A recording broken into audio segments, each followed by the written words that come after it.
By the year 1903, there was a city of 30,000 people sitting in the middle of one of the driest, hottest, emptiest stretches of country on the Australian continent. It had 93 hotels. It had 8 breweries.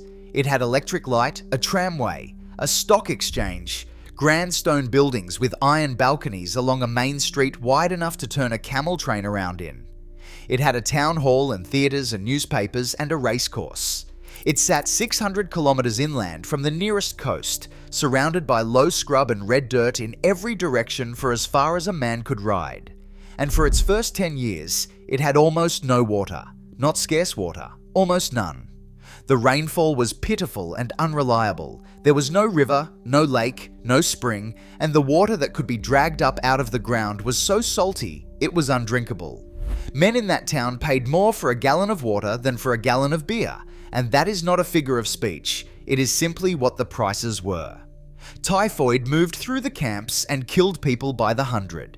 And still they came, tens of thousands of them, walking and riding and pushing handcarts across a desert to get there. Because underneath that patch of nothing was the richest square mile of ground ever found on the face of the earth. They called it the Golden Mile, and it has given up something in the order of 60 million ounces of gold, and it is still giving it up today, 130 years later. The city that grew on top of it became the wealthiest, wildest, hardest place in Australia. It also became the most openly sinful. For the better part of a century, Kalgoorlie ran an arrangement that existed nowhere else in the country, where the illegal simply carried on in daylight with the quiet cooperation of the authorities. Gambling that was against the law, and everyone knew where the game was. A street of brothels that operated openly for 90 years under a policy the police themselves administered. Gold stolen out of the mines in such quantity that the government created a special detective unit that did nothing else. Now, drive into Kalgoorlie today along the highway from Perth, and for hundreds of kilometres you will notice something running alongside the road. A steel pipe. It comes over the hills out of the west and it just keeps going, mile after mile, straight through the wheat country and out into the scrub, following you the whole way. Keep that pipe in mind. We are going to come back to it, because that pipe is the reason the city is still standing, and the man who built it never saw it work. This is the rise and fall of Australia's most notorious sin city. The whole thing starts with a horse throwing a shoe. In June of 1893, 3 Irish prospectors were riding east through the Western Australian goldfields, heading for a place called Mount Yulee. Their names were Patrick Hannan, known to everyone as Paddy, Tom Flanagan, and Dan Shea. Western Australia was already in the grip of a rush at this point. Gold had been found the year before at Coolgardie, 40 kilometres to the west, and the country was full of men moving about looking for the next strike. One of their horses cast a shoe, and the 3 of them had to stop. And while they were stopped, in country they had not intended to be in, they looked at the ground around a low rise later called Mount Charlotte, and they saw the colour of gold. They did not find a seam. They found gold lying loose on the surface, and over the following days, the 3 of them picked up something close to 100 ounces of it off the top of the dirt. Hannan was the only one of the 3 who could read and write, so on the 17th of June, he rode back to Coolgardie to register the claim. The news went through the goldfields like fire through dry grass. Within days, hundreds of men were on the track east. Within weeks, there were thousands, pitching tents along a rough path that would become the main street of the town and would carry Hannan's name. The place was called Hannan's at first, and later Kalgoorlie, from a local Aboriginal word for a native bush. And this was the country of the Wangkatja peoples, who had lived across those goldfields for many thousands of years, and who were pushed aside by the rush with almost no thought given to it at all. By 1894, something like 25,000 prospectors had converged on the district. And then, a few weeks after Hannan's find, came the discovery that mattered far more. 2 South Australians, Sam Pearce and Will Brookman, arrived to find the surface ground around Hannan's already picked over. So they went south, into the low hills, and pegged out leases they named the Ivanhoe and the Great Boulder. Within 4 months, the pair held 17 leases across that ground. What they had stumbled onto was not surface gold, it was the top of something enormous. Beneath those hills lay an ore body of a richness that has never been matched anywhere in the world, running deep into the earth, thick with gold locked into rock in a form that required machinery and capital and thousands of men to get at. Paddy Hannan found the gold that started the rush. Pearce and Brookman found the gold that built the city. They called the ground the Golden Mile, and the name understates it. By 1903, less than 10 years after 3 men stopped to see to a horse, that patch of country held 49 operating mines, 88 roasting works, 100 head frames standing over the shafts, and more than 3,500 kilometres of tunnelling under the ground. Under a single square mile of red dirt, men had dug enough passage to reach from Perth to Sydney. A second town, Boulder, grew up right on top of the mines, so close to Kalgoorlie that the two ran together, and a tram line looped between them carrying miners to their shifts. And the ore just kept coming. Over its life, the Golden Mile has produced something above 60 million ounces of gold, which makes it one of the greatest gold-producing districts anywhere on the planet. And unlike almost every other great rush in history, it never really stopped. But there was a problem, and everybody who arrived discovered it within about a day. Kalgoorlie sits in country where the rain does not come, and the groundwater is brine. In the early years, water was the single organising fact of life. There was no river, there was no reliable well. What water existed was carted in on camels or condensed out of salty groundwater by men who set up boilers and sold the results by the gallon. There are accounts of water selling for prices that seem insane until you understand there was no alternative, and of beer being genuinely the cheaper and safer drink, which it was, because it had been boiled. Sanitation in a tent camp of tens of thousands of men with no water is exactly as bad as it sounds.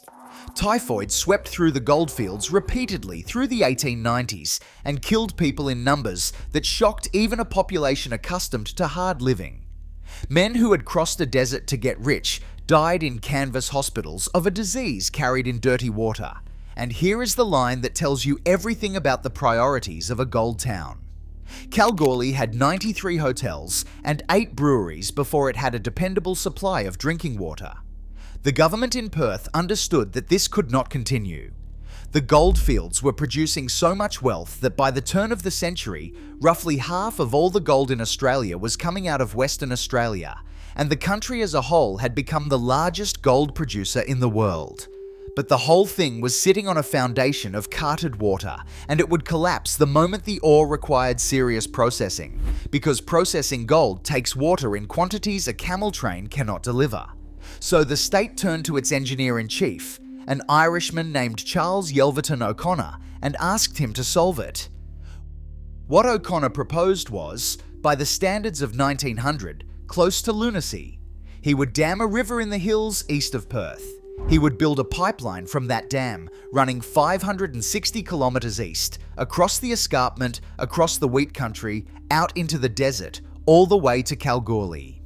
Water does not run uphill, and the route climbed some 340 metres over the Darling Scarp alone, so he would build 8 steam pumping stations along the way, each one shoving the water onto the next. Nobody had ever done anything remotely like it. No one had pumped that much water that far anywhere in the world. The scale of the manufacturing alone was extraordinary. More than 60,000 steel pipes, each about 30 inches across, made in Western Australia from steel sheet imported from Germany and the United States, joined with a locking bar system that was itself a new idea. When it was finished, it was the longest freshwater pipeline on Earth and the first great steel pipeline ever built, and the amount of steel in it exceeded any steel structure anywhere. Work began in 1898, and for the next 4 years, O'Connor was attacked relentlessly. Politicians said it would never work. Newspapers said the money was being wasted and made insinuations about his conduct. He was hounded in print, month after month, over a project whose success could not be demonstrated until the day it was switched on. He did not live to see it. Worn down by years of public attack, Charles Yelverton O'Connor took his own life in March of 1902, less than a year before the water arrived. His chief engineer carried the work through to completion. A government inquiry afterward examined every accusation that had been made against him and found there was nothing in any of them.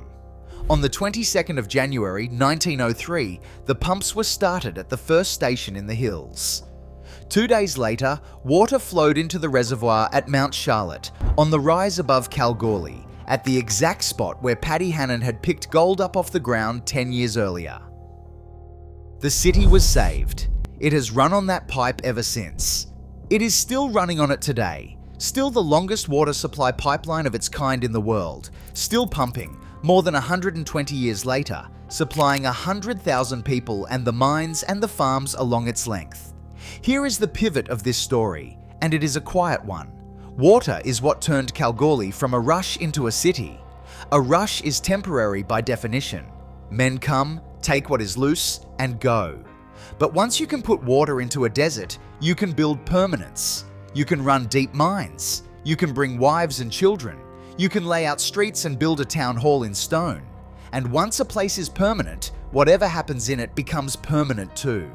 Kalgoorlie's reputation was built on 3 things that were technically against the law, and that operated, for the best part of a century, in plain sight. The first was 2-up. 2-up is the simplest gambling game imaginable. 2 coins are spun into the air off a small board, and men bet on how they land. It came out of the goldfields and the trenches, and it became something close to a national institution. And in Kalgoorlie, it was played at a bush 2-up school out past the edge of town, where a ring of corrugated iron and a dirt floor hosted crowds of miners with pay in their pockets. It was illegal. Everybody knew where it was. The police knew where it was. It ran anyway, for decades, and it is still running today as a licensed and legal operation, one of very few places in Australia where the game can be played legally outside a single day of the year. The second was gold stealing. When you employ thousands of men underground in ore that is visibly rich, some of that ore leaves the mine in pockets. On the Golden Mile, this was not a matter of occasional pilfering. It became an entire shadow industry, with buyers and treatment plants and networks moving stolen gold out of the district, and it drained enough value that the government eventually created a dedicated gold stealing detection unit whose only job was to chase it. That unit worked the goldfields for generations, and the conflict between the miners and the detectives was bitter, occasionally violent, and never fully resolved.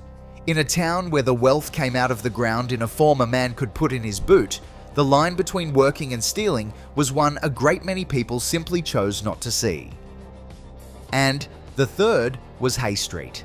This is the thing Kalgoorlie became famous for, and it needs to be understood as what it actually was, which is a piece of social policy, not a scandal. Women had come to the goldfields with the miners from the very beginning. In a district full of tens of thousands of men, mostly young, mostly single, mostly with money and nothing to spend it on, sex work established itself immediately and on a considerable scale. By 1897, there were reportedly around 50 brothels operating in Coolgardie alone. The authorities in Western Australia looked at this and made a decision that no other place in the country made in the same way, or for anything like as long. They decided not to try to stamp it out. They decided to contain it. In 1902, a street in Kalgoorlie was formally re-gazetted and became the recognised red light district of the town. It was called Hay Street, and around it grew up what became known as the containment policy, an arrangement with no real legal foundation at all, enforced by local police in cooperation with the brothel keepers, under which the trade was permitted to continue in that one street and nowhere else, subject to rules. And the rules were severe. Women working in the brothels had to register with the police. They had to live in the premises where they worked. They were required to attend regular medical examinations. And they were not permitted to be part of the town, socially. They could not mix with the community, could not move freely through the ordinary life of the place they lived in. The men of Kalgoorlie could walk down Hay Street. The women of Hay Street could not walk anywhere else. That system ran, in one form or another, from 1902 until the 1990s. Nearly a century. It survived the wars and the depression and the collapse of the gold price and the closing of the mines. It survived the crackdowns that shut down comparable districts in other Australian cities. And it made Kalgoorlie genuinely singular, No other town in Australia is known to have supported the open presence of the trade within its own boundaries so plainly and for so long. The buildings themselves became famous. In the 1960s, the brothels along one side of Hay Street were fitted with a distinctive feature, a row of half-height doors, and those doors gave the street the look that photographers and journalists came from all over the country to capture. It is worth saying plainly what this meant for the women involved, because the postcard version of Kalgoorlie tends to leave it out. These were, for the most part, working women in a company town with very little power, registered by the police, medically inspected on a schedule, confined to their place of work, and formally excluded from the community around them. Some of the madams became well-known figures who wielded real influence and defended the arrangement fiercely, arguing then and afterward that regulation kept the women safer than the alternative. Others in that street had very few choices at all. Both of those things were true at once, and the town lived comfortably alongside both for the better part of 100 years. Picture Hannan Street on a Saturday evening in 1906. The street is extraordinarily wide because it was laid out in an age when a camel train had to be able to turn in it, and that width makes everything on either side look like a stage set. The buildings along it are new, and they are grand, stone and brick 2 and 3 stories high, with deep iron lace verandas running out over the footpath to throw shade. The Palace, the Exchange, bank chambers with columns, a town hall, every one of them built within the last 10 years, in a place that a decade earlier had been scrub. The electric lights are on. A tram comes down the middle of the road, running the loop out to Boulder and the mines. Beyond the rooftops, in every direction, you can see the head frames standing over the shafts of the Golden Mile and hear the stamp batteries working because the mines do not stop. The footpaths are full. Miners off shift, still carrying the red dust. Shopkeepers. Engineers from Britain and America. Italians, Greeks, Yugoslavs, Irish, Cornishmen, Afghan cameleers who brought in the goods before the railway came. 93 hotels are open along this street and the streets around it, and most of them are full, and the money moving across those bars came out of the ground that morning. Somewhere out past the edge of town, in a ring of iron in the dark, a crowd is watching 2 coins go up in the air. A few streets away, the lights are on along Hay Street. And above it all, up on the rise at Mount Charlotte, the reservoir is quietly filling with water that started its journey 560 kilometres away in the hills behind Perth. It is the richest, hardest, most complete boomtown Australia ever produced, and it has everything except a reason to think it will last. There is a price attached to all of that, and it was paid underground. The mines of the Golden Mile went deep into hard rock in a climate where the surface temperature alone could be punishing, and the heat rose the further down you went. The work was done in the dark, in the dust, by men on shift rosters, and it killed them in 2 entirely different ways. The first way was fast. As the mines went deeper, the industry mechanized, and the arrival of dynamite and the pneumatic rock drill made it possible to cut through the ore far more quickly than a man with a hammer ever could. It also made the mines vastly more dangerous. In 1894, 4 workers died in the mines of Western Australia. By 1899, that number had risen to 45, and 38 of those men died underground. Rockfalls, cage accidents, explosives, machinery. The state was expanding a heavy industry faster than it could write the rules to govern it, and the men in the shafts absorbed the difference. The second way was slow, and it was far worse. The new drills threw out enormous quantities of fine rock dust into unventilated tunnels, and the men breathed it, shift after shift, year after year. Those drills earned a name across the goldfields that tells you everything. They were called widowmakers, and the men who used them knew exactly why. The dust was mostly silica, and when it got deep into a man's lungs, it left scar tissue behind, and scarred lungs are defenseless. By 1910, miners' phthisis, the general name given to silicosis and tuberculosis, and the combination of the two, was rife through Kalgoorlie and Boulder. It did not kill quickly, and it did not kill cleanly. A man would work for 10 or 15 years, and then find himself short of breath, and then find himself unable to work at all, and then spend what was left of his life slowly suffocating in a house in Boulder while his family watched. Decades later, a Western Australian doctor described what the industry had done to these men by saying that mining had been turning them into stone, and the phrase stuck because it was accurate. It went on for generations. From 1925, miners in the state were required to have regular chest examinations, and even so, right through to the 1970s, Western Australia was still recording something in the order of 50 to 100 new cases of silicosis every single year. That was the real cost of the richest square mile on Earth. Not the gunfights, and not the two up.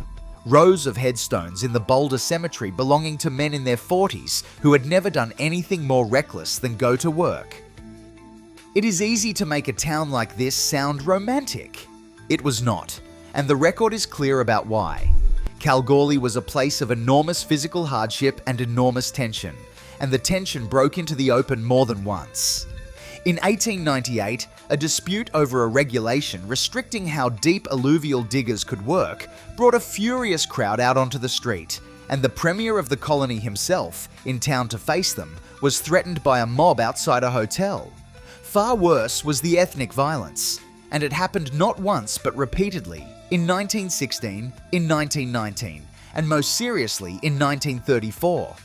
The mines had drawn workers from all over Europe, and the town's population included large Italian and Slavic communities alongside the British and Irish majority. Through the years after the First World War, returned soldiers' organisations in the goldfields agitated hard against migrant workers, and the resentment sat there, waiting. On the 28th of January 1934, it caught fire. A popular local miner and volunteer fire brigade captain named George Jordan had been drinking and had twice been ejected from a hotel by an Italian barman. He came back the next day to settle the score, and in the scuffle outside he was pushed, fell, struck his head on the curb, and later died of a fractured skull. It was, on the evidence, an accident. But the rumour that went round the goldfields was that an Italian had murdered him, and the town erupted. Crowds moved through Kalgoorlie and Boulder, attacking premises owned by Southern European families. Hotels were wrecked and burned. Homes and shops were destroyed. Families fled into the bush and camped there while their houses were looted. 2 people died over the course of the rioting. It has been described as the worst outbreak of ethnic violence in Australian history, and it happened in a town where every one of those communities went down the same shafts, in the same cages, to do the same work, for the same companies. The gold did not run out. That is what makes Kalgoorlie different from almost every other boomtown on Earth. What ran out was everything else.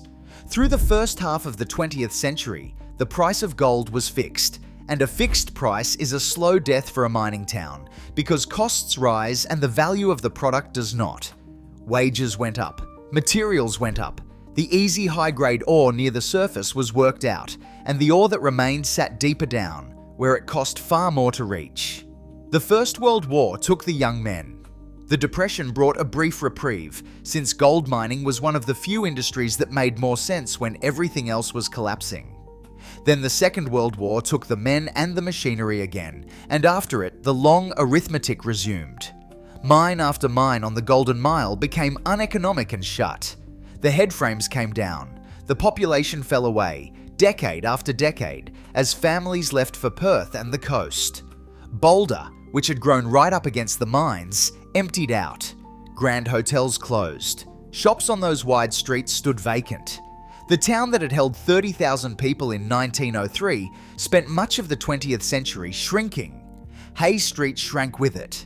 The containment policy carried on, but with far fewer men and far less money, and the street settled into a strange, quiet permanence, a 19th century arrangement running on into the age of television.